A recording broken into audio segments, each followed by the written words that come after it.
I was at a dinner party a few weeks ago. You know, the kind where the table is just cluttered with half-empty wine glasses and the air is thick with that low hum of expensive conversation. And there was a woman there, someone everyone seemed to gravitate toward. And not because she was the loudest, but because she was the most there. You know, she was sharp, warm, just entirely present. I know exactly the type of person you mean. Right. But then, right as the host was uncorking this celebrated vintage and the laughter was hitting its peak, she did something. Well, unexpected. She stood up. In the middle of everything. In the middle of everything. She didn't look at her watch with some frantic expression. She didn't offer a long-winded apology about an early morning or a babysitter waiting at home. She just smiled, thanked the host with a sincerity that felt like a gift in itself, and walked out the door while the energy in the room was still vibrant. And everyone else just stayed. The rest of us stayed. We stayed for another 2 hours. Through the inevitable dip in conversation, the repeated stories, and that slow, heavy slide into exhaustion. By midnight, our smiles felt like plastic, and our presence had thinned into something ghostly. Wow. We thought we were being good guests by enduring the night until the very end. We believed that staying longer was a sign of generosity, a way to show we cared. But watching her leave, it made me realize something really uncomfortable. What was that? While we were busy overstaying our welcome and just diluting our energy to avoid being rude, she had walked away with her dignity and her mystery completely intact. She didn't wait for the room to drain her. She chose to leave while she was still a whole person. That's a powerful image. It just made me wonder, why are we so afraid of the exit? Why do we equate endurance with kindness? And why does the idea of leaving first feel like such a radical, almost cold act? As it turns out, the most powerful people in the room aren't the ones who stay until the lights go up. They're the ones who know exactly when the moment is complete and have the quiet authority to honor that ending. That's a perfect story to kick this off, because that feeling, that discomfort you felt watching her leave, that's the heart of what we're talking about today. It really is. That experience stuck with me because we are so focused on the fear of missing out, you know, the classic FOMO, that we completely forget to manage the risk of overstaying and burning out. Why? We mistake presence for productivity. Or presence for politeness. Exactly. Yeah. So today we are doing a deep dive into the subtle but profound art of the elegant exit. Our mission is to investigate the emotional and cognitive tripwires that keep you trapped in these draining situations. We're going to look at how to develop what we're calling completion signal recognition to enhance your well-being. And we'll also examine the strategic advantages of graceful disengagement. This isn't just social, it's professional, it's cultural. Right. This isn't just about avoiding a bad night. It's about optimizing your life and your presence. It's such an essential subject because that feeling you described, that slow, heavy slide into exhaustion, is fundamentally preventable. We're drilling down into the deep psychological friction.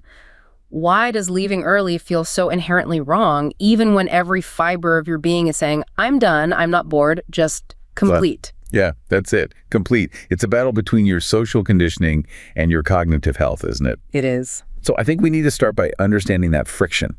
What are the cognitive mechanisms that create this almost irresistible urge to stay and finish a social event? Why do we treat a casual hangout like it's a mandatory assignment we have to see through to the end? The main mechanism at play is rooted in classical psychology, specifically something called the Obscene-Kina effect. The Obscene-Kina effect. Okay. It describes this innate, powerful human urge to finish tasks we've already started, even when the external reward for completing it is, well, completely absent or minimal. Okay, so this sounds a lot like the Zeigarnik effect, which, if I remember correctly, is about how we remember unfinished tasks better than finished ones. You're exactly right. They're related. Bluma Zeigarnik was the supervisor for Maria Obscene-Kina. Zeigarnik's work showed that the tension of an unfinished task makes it stick in our brain, makes it more memorable. So that's the nagging feeling. That's the nagging feeling. But Obscene-Kina's work added a crucial next step. She specifically examined what happens after an interruption. What did she find? She'd give subjects a task, interrupt them halfway through, and then give them free time to do whatever they wanted. And she observed a remarkably strong, often subconscious inclination for them to return to and complete that interrupted task. Even with no instruction to do so? None at all. The act of starting something seems to trigger an internal system that just demands closure. So that internal system is what psychologists call a quasi-need, right? So even if the task is just being at a dinner party or seeing a 2-hour meeting through, our brain treats it like a half-completed puzzle. Precisely. An interaction, a social event, a project that hasn't reached a socially sanctioned or, a cognitively accepted ending creates this quasi-need. And that need is what makes us so uncomfortable. It generates cognitive dissonance, it drives intrusive thoughts, it compels us to resume and complete the task simply to get rid of that internal strain. Think of it like a persistent browser tab that's open in your mind. It's just sitting there, draining your mental resources until you finally close it. That makes the nagging feeling when you want to leave an event but hold back so much clearer. Yeah. You are literally fighting a cognitive compulsion, one that's designed to make you efficient at task management. Right. But which completely misfires when you apply it to these open-ended social or professional situations. And that misfire is so costly. In the professional world, that quasi-need is what keeps us checking our email after hours because the last one we read felt unfinished. It keeps us locked in a circular discussion because we haven't reached some clear conclusion signal. We mistake that residual cognitive tension for actual duty or engagement. We do. And that's why the true discipline, the real skill here, is learning how to trigger your own internal sense of completion, regardless of what the external clock or social pressure is telling you. That is the crucial pivot. Learning to recognize the internal completion signal. This signal allows for an exit based on self-attunement, on listening to what your whole person needs, rather than waiting until exhaustion forces you into a clumsy, resentful withdrawal. Right. You leave because you're complete, not because you're collapsing. So how do we do that? How do we distinguish that quiet, necessary click of completion from just simple impatience or boredom? They can feel similar. They can, but they're very different. It's subtle, and it really requires mindfulness. If you're bored, you're usually restless, irritated, maybe looking for external stimulation. The completion signal is a quiet, definitive shift inward. The research points to several key indicators you can learn to recognize in yourself. All right, let's break those down. What's the first one? First, pay attention to a sudden drop in curiosity. If you notice you've stopped actively seeking new information, you're not asking clarifying questions anymore, or you're not finding any surprise in the dialogue, your brain has likely synthesized all the useful data the current interaction can provide. You've hit peak absorption, the point of diminishing returns. Exactly. The learning part of the interaction is over. Okay, that makes sense. The second sign is about energy level, but it's specific, right? Yes. There is often a gentle fatigue, which is very different from that heavy-lidded exhaustion of boredom or deep physical work. It's a soft sense of being done, a feeling that your mental energy for deep engagement has been depleted, even if your physical body feels perfectly fine. That's like your social battery icon just turned yellow. Not red, but yellow. That's a great way to think about it. It's the warning signal, not the shutting down now signal. I really relate to the third indicator, when your attention starts drifting inward. That's a huge one. It's when you realize you are internally processing or planning other things. You're reviewing your schedule for tomorrow, thinking about what you need at the grocery store, or getting caught up in a quiet internal dialogue. You are simply no longer fully present for the external interaction. Your body is there, but your mind has already left the building. Your mind has clocked out. And finally, even our communication shifts. How so? Even your voice might lose its natural rhythm. It can become a bit thinner, quieter, or more forced. You start relying on predictable verbal placeholders. Oh, wow, that's interesting. Because the creative cognitive energy required for fluid, authentic conversation is gone. You're running on conversational autopilot. You are. These indicators are your mind and body sending a very clear message. This moment has given me all it can, and now I need to integrate that experience. That rings so true. The moment you notice your presence starting to diminish and your focus turning inward, that's the signal. You should honor the exit. And this isn't just theoretical, it's a high-level strategic choice. I think this is a good time to bring in the story of Elias, the architect. Yes, Elias. He was a principal at a really demanding international firm, and like so many ambitious professionals, he operated for years under the mistaken belief that exhaustion equated to dedication. The more tired I am, the harder I must be working. The classic trap. He would routinely ignore that quiet click we talked about, the signal that his social battery was empty. He'd stay for hours longer at client dinners or networking events, thinking he was building loyalty or proving his commitment, only to feel completely hollowed out and depleted the next morning. So his adherence to that perceived social duty, that endurance is kindness model from the dinner party, was actively damaging his productivity and well-being the next day. Yeah. He was creating a debt he had to pay back. Precisely. And that debt is what we can call the social hangover. By consistently overstaying, he was staining what should have been positive memories. A great dinner, a successful meeting with late-night resentment and cognitive depletion. So what changed for him? He had a coach who helped him identify these completion signals. He learned to honor that signal immediately to leave while he still felt energized and whole. And he found he prevented that social hangover.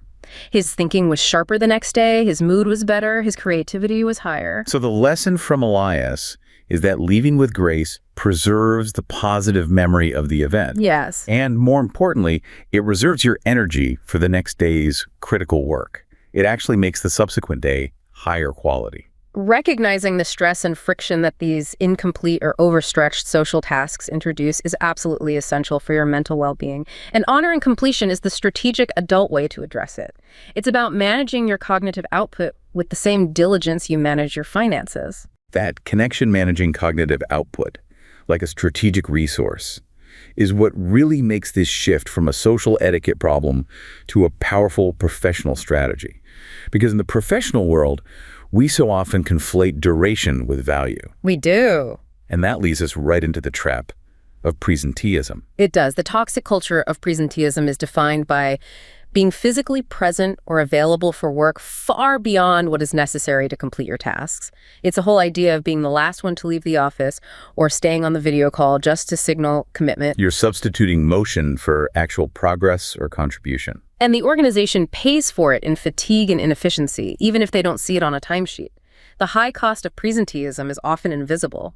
Managers see long hours and they assume dedication, but the quality of decision-making, of creativity, it plummets after a certain point. This brings us to the case study of Sarah, the project manager at a hyper-competitive tech firm.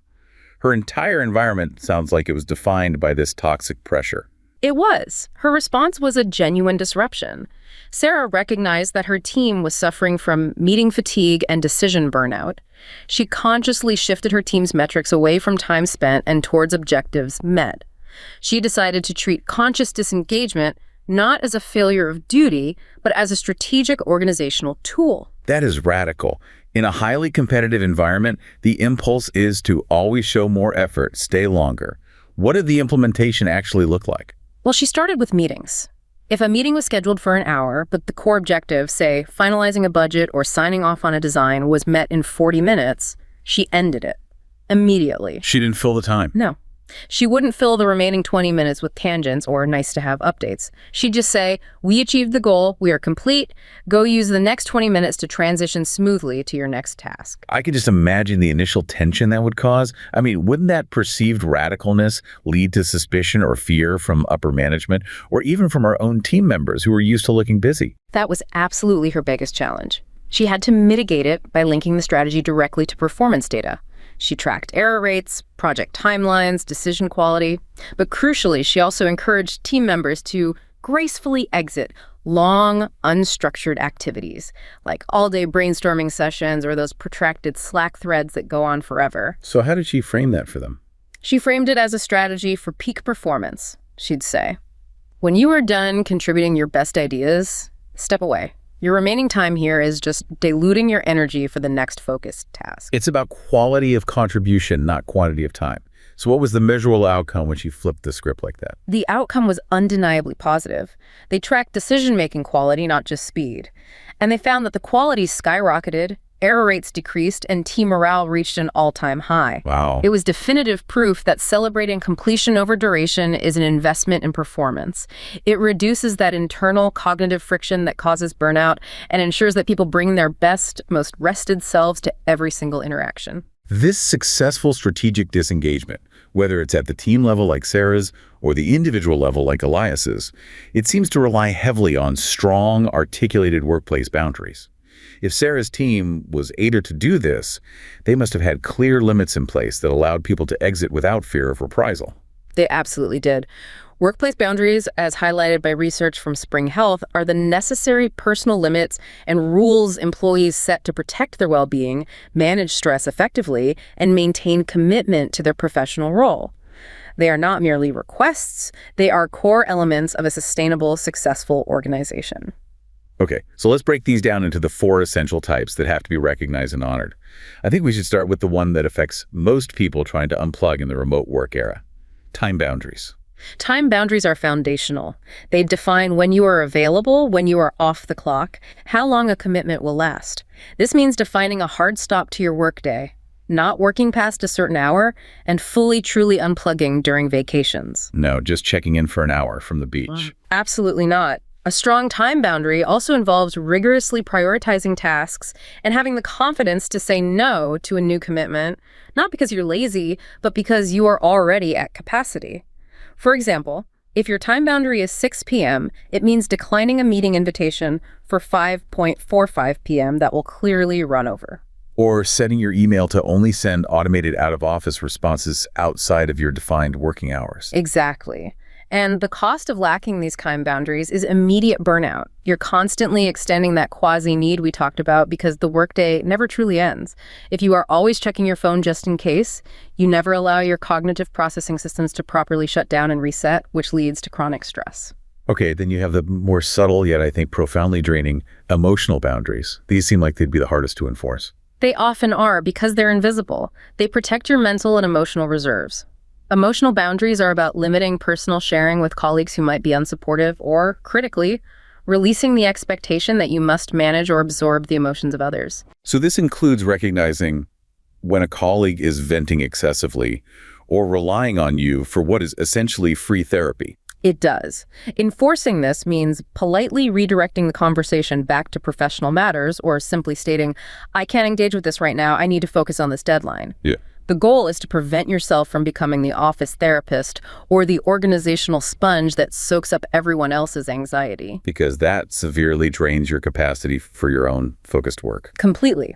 When those boundaries are honored, we reduce emotional strain and prevent the kind of emotional fatigue that makes us less resilient to our actual job challenges. Okay, next up are verbal boundaries, which relate specifically to the rules of engagement and the communication norms within a team. Verbal boundaries are about setting clear, respectful expectations around how communication should occur. This could mean setting a policy that complex tasks or questions require a formal meeting or a detailed email, rather than being dumped into an immediate, distracting Slack message that demands an instant reply. I see. So establishing clear channels and formats prevents that ambiguity and respects everyone's time, making interactions more efficient. They reinforce respect and ensure that communication is structured. It can also involve setting rules for constructive feedback. For example, I am open to feedback on my project, but only if it's delivered one-on-one and scheduled in advance, not sprung on me in a group chat. That's a powerful one. When verbal boundaries are clear, they minimize misunderstandings and ensure that everyone feels valued because their channels for input are clearly defined and honored. Right. And finally, the most fundamental, yet so often overlooked, element: physical boundaries. While physical boundaries certainly encompass respecting personal space, comfort with touch, or noise levels in an office, in the professional sense, they extend to essential physical needs that directly prevent burnout. What do you mean by that? This means employees feeling safe and encouraged to take necessary breaks, to stand up and stretch, to eat regular, proper meals away from their desk, and to stay properly hydrated. Sarah's team, for instance, they normalized mandatory short hydration breaks where everyone had to step away from their screen for 5 minutes. That seems so minor, but ensuring those basic physical needs are met is the absolute foundation of cognitive function. If employees feel safe honoring these basic needs, it fosters mutual respect and sustainable productivity. And when leaders model this, when they take a visible walk, when they block out a full hour for lunch on their public calendar, it sends a powerful message that performance is linked to vitality, not to self-deprivation. It sounds like organizations thrive when these boundaries are clearly established, modeled, and enforced. But for leaders listening right now, how do they know if their organization has a serious, systemic boundary problem? What are the big warning signs beyond just a few tired employees? The effects are not subtle when you know what to look for. They manifest organization-wide. There are some very clear indicators signaling the need for stronger boundaries. First, and most obviously, high stress and anxiety levels across teams. You'll see pervasive signs of frustration, fatigue, or cynicism because people are struggling to manage overwhelming demands. Second, you'll see a pattern of frequent overtime or unnecessarily long work hours, which signals an ingrained expectation of being always on. And that's often reinforced by leaders who send emails late at night or on weekends. It's the classic example. Those are the obvious flags, but then you get into the structural and cultural issues that signal a deeper lack of role boundaries. Like what? You frequently see role confusion and overlap. When boundaries around roles and responsibilities are ambiguous, it leads to duplicated efforts, internal conflict, and that constant feeling that someone else is stepping on your toes. This shows a failure to clearly define the perimeter of each person's duty. And that must lead to a drop in morale. Absolutely. A palpable decreased job satisfaction and engagement often results when boundaries are routinely disregarded, making employees feel undervalued and disposable. And then you get to the ultimate red flags. The ultimate red flags are increased workplace conflicts due to misunderstandings over expectations or poor communication, and, most critically, high turnover rates. Valuable employees will just leave to seek environments that actively promote a sustainable work-life balance. So recognizing these systemic signs is the first step. If an organization wants to pivot to a culture like Sarah's where conscious disengagement is encouraged, what are the proactive strategies leaders can employ? Because this culture shift has to start at the very top. It absolutely starts with leadership role modeling. Leaders must set the tone by consistently practicing healthy boundary setting themselves. If the CEO never takes a real vacation or emails at 11 p.m., no amount of HR policy writing will convince employees it's safe for them to disengage. Leaders have to openly maintain their own work-life balance. Okay, so modeling is step one. What's next? Beyond that, organizations must educate and empower their employees. This involves running workshops on healthy boundary setting, maybe partnering with mental health professionals to equip teams with the psychological tools to say no without feeling guilty, and helping them understand the cognitive science behind exhaustion. And structurally, how do we make those verbal and time boundaries permanent and policy-driven? You must establish clear communication norms. This means concrete guidelines around expected response times, clear meeting protocols to ensure efficiency, and policies that minimize unnecessary interruptions. You could implement no meeting Fridays or explicitly tell employees to mute work notifications after 7 p.m. That seems critical. It is. And crucially, organizations have to promote flexibility, allowing flexible start and end times, and ensuring that managers honor time off requests without question, making sure employees fully disconnect during their vacations.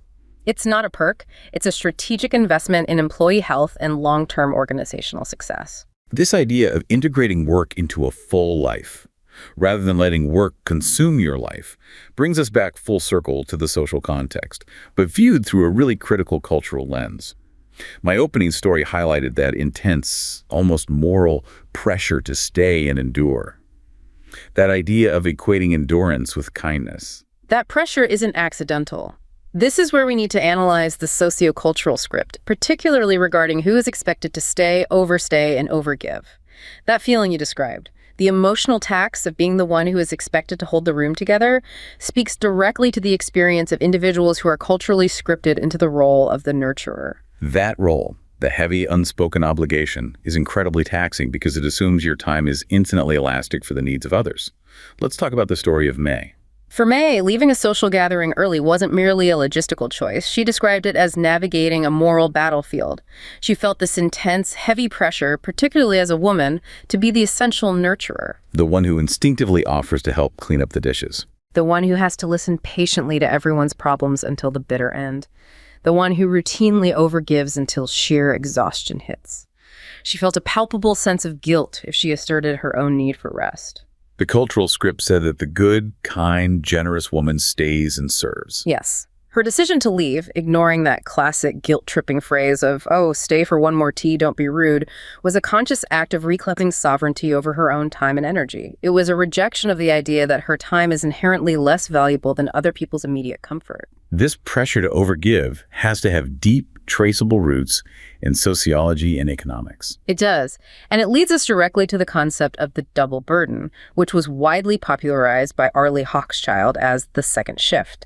This is defined as the workload of individuals, predominantly women, who work to earn money in the paid economy and are simultaneously responsible for significant amounts of unpaid domestic labor. So that includes household chores, childcare, caring for elderly relatives. All of it. All of it. The expectation is that if you choose to work in the paid economy, that is an addition to, not a replacement for, the domestic work. And the data on this is pretty stark, right? The evidence is overwhelming. In couples where both partners have paid jobs, women spend significantly more time than men on this unpaid labor. We hear about this often, but seeing the actual data on the global division of labor really crystallizes the scale of the expectation. What does that look like globally? Globally, women generally work longer hours per week than men when you combine paid and unpaid labor.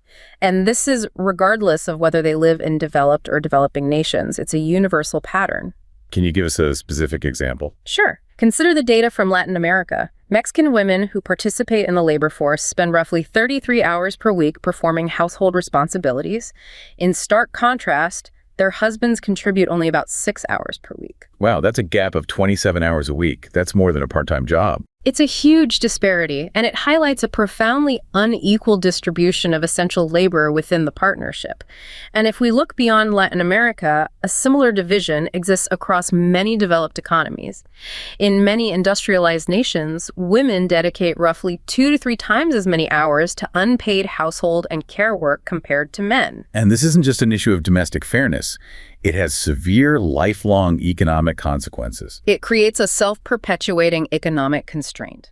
Because women often earn less than men due to structural and historical reasons, there is a societal pressure for the woman to fit her paid job around her household activities. She's more likely to take part-time jobs, accept jobs with less flexibility, or work in the informal sector just to juggle those domestic duties. Which, in turn, compromises her long-term financial stability. Absolutely. This situation weakens her earning power, it reduces her professional mobility, and conversely, it strengthens the man's earning potential.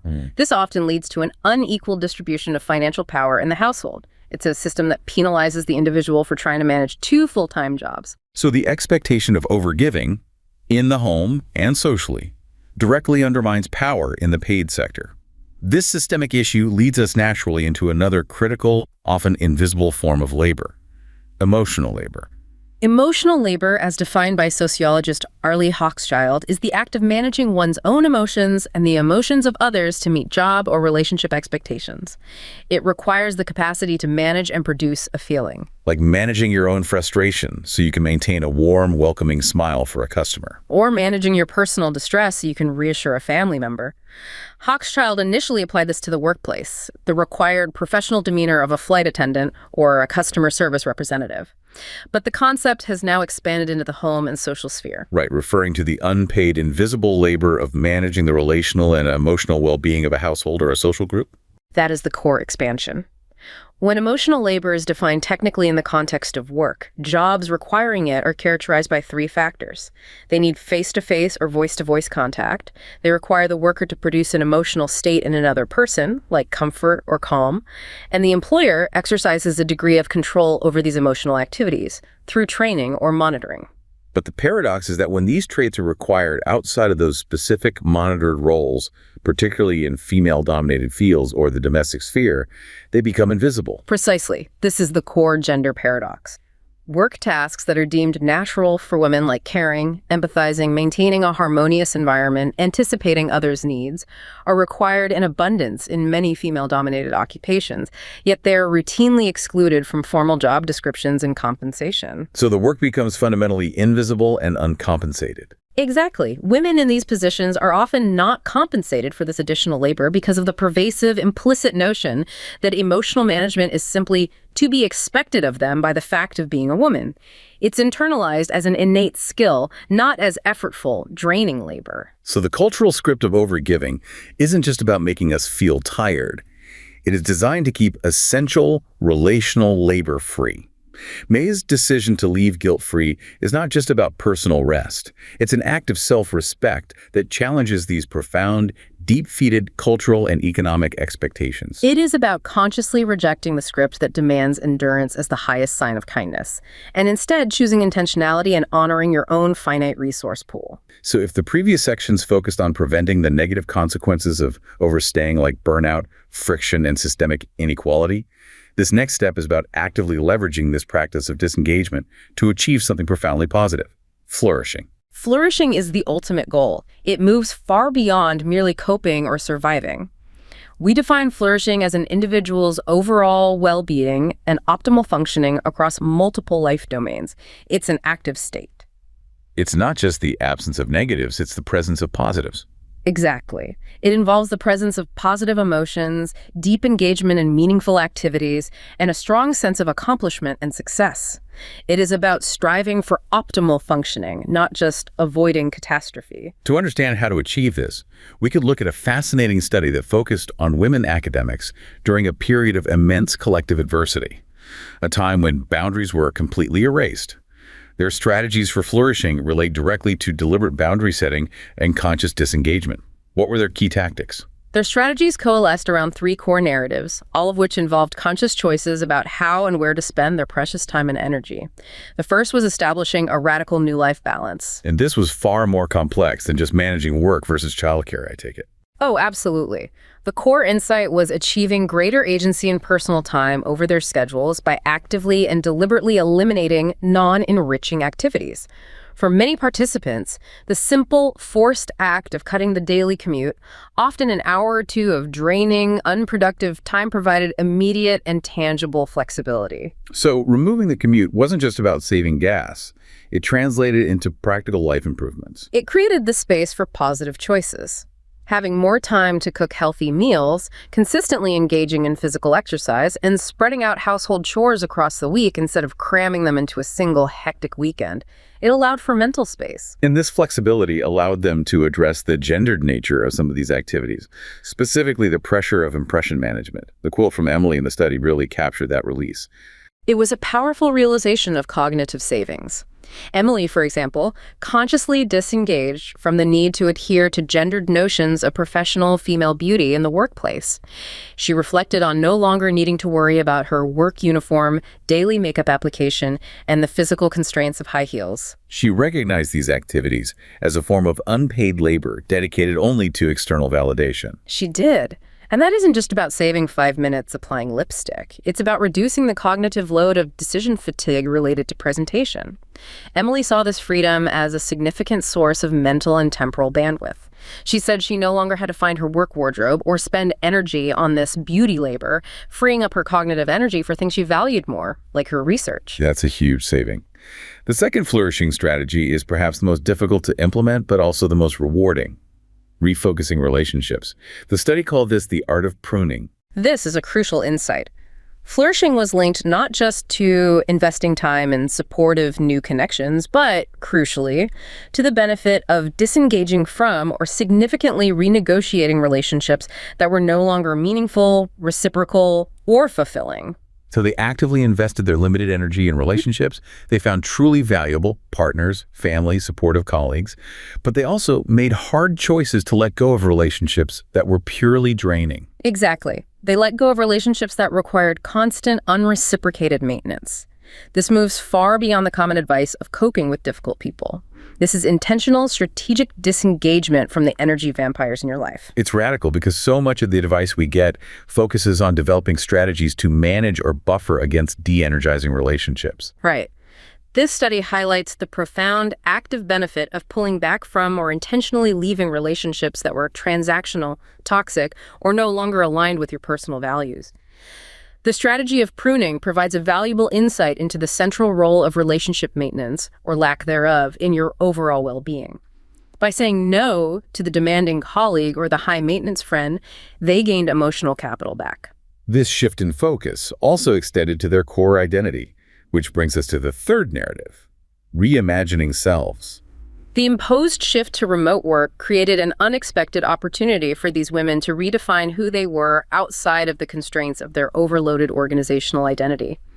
The physical distance allowed them to disengage from the department politics and micromanagement that had previously defined their professional value. Can you give us a specific example of how that distance facilitated a new self-image? Yes, look at Lillian. She felt her organizational identity, the version of herself defined by endless department meetings and committee work, had eroded during the work-from-home period.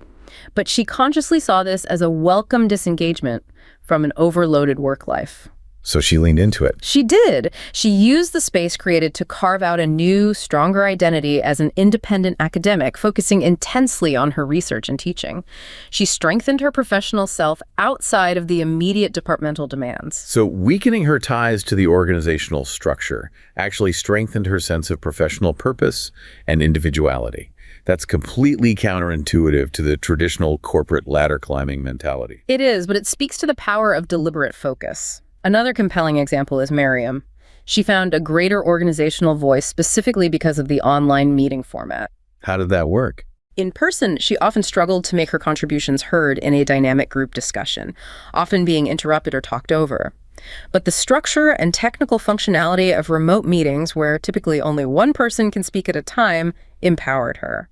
She found a stronger sense of self as a valuable researcher, able to contribute her insights without having to fight for airtime. These are such powerful nuanced shifts, enabled by intentional disengagement from traditional constraining structures, whether those structures are social expectations, physical offices, or demanding relationships. The common thread across all 4 sections of this deep dive, from Elias leaving the dinner party to Lillian redefining her academic identity, is that the most productive, flourishing people are those who have mastered the art of closure and the elegant exit. This entire movement, the recognition of the completion signal, the enforcement of boundaries, the pruning of draining activities, it feels like it's part of a broader cultural shift we are seeing among ambitious professionals, particularly those who were previously caught in the cycle of hustle culture. Oh, absolutely. Hustle culture, defined by that relentless pressure to be always on, the worship of busyness, and the belief that success is tied exclusively to the sheer number of hours you put in.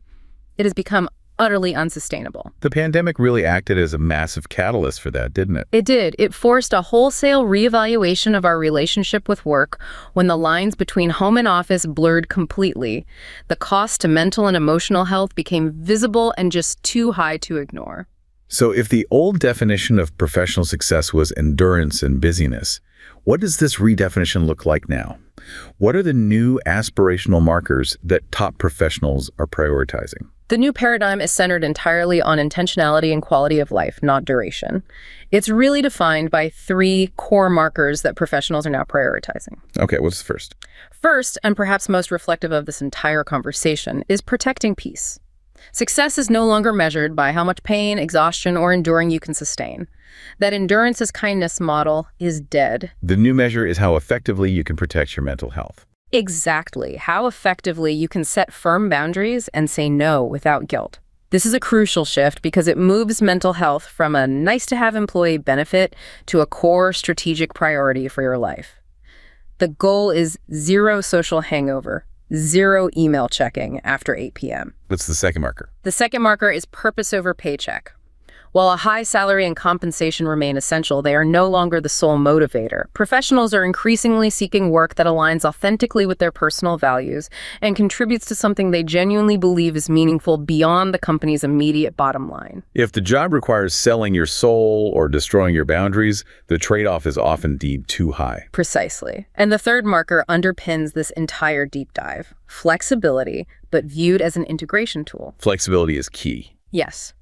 The rigid 9-to-5 and the mandatory office presence are becoming relics. The overwhelming demand for flexible schedules and remote or hybrid work reflects a deep, sustained desire to integrate work into a full, well-rounded life, rather than allowing work to dominate it entirely. This is about building a career that supports your life, your physical, emotional, and social needs, not the other way around. The final lesson, then, the one I learned from that woman leaving the dinner party while the energy was still vibrant, and the one reinforced by all these strategies of conscious disengagement, seems clear. Elegance is knowing when something is complete and honoring that completion. Leaving first is not a cold act. It's an act of self-respect that preserves your energy and solidifies your presence. The core takeaway here is that we must fundamentally shift our perspective, moving away from viewing endurance as a virtue or kindness and embracing conscious disengagement as a powerful strategic practice. Whether you are honoring a subtle cognitive signal, preventing organizational friction, pruning a draining relationship, or redefining your professional value, the intentional exit is a profound tool for self-sovereignty. There is a profound dignity inherent in the quiet, intentional exit that requires no lengthy justification or dramatic explanation. It teaches the world that your presence is intentional and that your energy is precious. You choose to leave as a whole, high-functioning person, not an exhausted, diminished one.